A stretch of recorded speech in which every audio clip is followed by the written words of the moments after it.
Bonjour, je m'appelle Emma, je suis la nièce de Baptiste qui est subitement décédé d'une hémorragie cérébrale en février 2025. Baptiste, c'est une personne joyeuse de 43 ans qui vient d'être papa.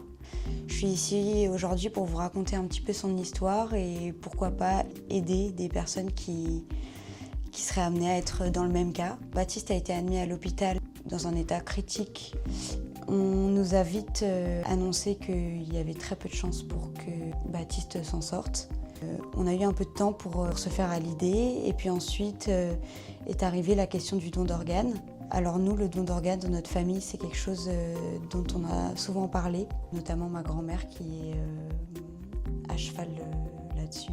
Baptiste, lui, avait déjà stipulé qu'il voulait donner ses organes si jamais l'occasion venait à se présenter un jour. C'est assez naturellement que nous, on a transmis sa volonté de donner ses organes. Ça a été une période très difficile. Du moment où on nous a annoncé la mort cérébrale de Baptiste, les coordinateurs des dons d'organes sont rapidement arrivés pour nous demander si jamais de son vivant Baptiste avait donné son accord ou émis une volonté de donner ses organes.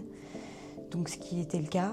Ça a été un moment très dur pour notre famille, sachant qu'il y avait certaines personnes qui avaient du mal avec cette idée. C'est là que les coordinateurs ont été vraiment très présents pour nous et nous ont expliqué comment ça se passait de A à Z, ont répondu à nos questions, nous ont rassurés sur certains points. On a été aussi assez libre avec notre proche, on a pu faire beaucoup d'attention lors de l'intervention du don. Au bloc, il avait le droit d'avoir les musiques qu'on avait choisies, des photos.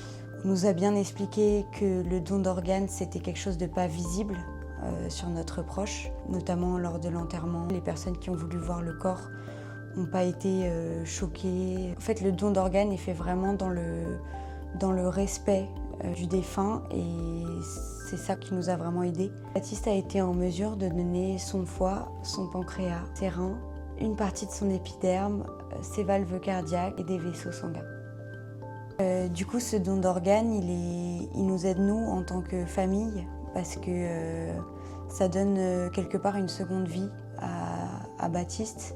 On se raccroche à l'idée que quelque part ici en France, quelqu'un vit de par son don et ça c'est vraiment incroyable pour nous. Et ensuite il y a ces personnes qui ont une seconde chance dans la vie grâce à Baptiste et ça pour nous c'est quelque chose d'énorme et c'est un petit peu quelque part notre héros.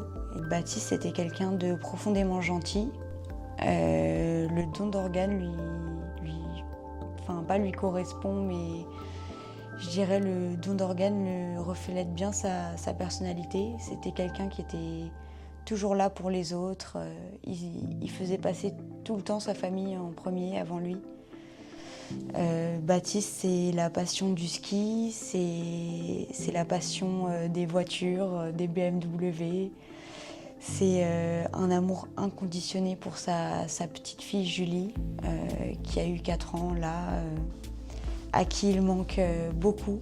Baptiste, c'était un pilier dans notre famille. C'était le petit rayon de soleil de tout le monde.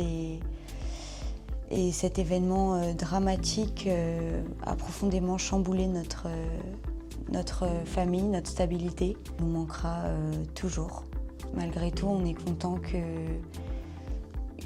une petite partie de lui puisse vivre à travers les 8 personnes qu'il a pu sauver, à qui il a pu offrir une seconde vie à travers eux et je souhaite à ces personnes une belle et longue vie et de profiter à sa place finalement. J'aurais aimé remercier l'équipe médicale de la réanimation et les coordinateurs des dons d'organes. Ils ont été incroyables pour nous.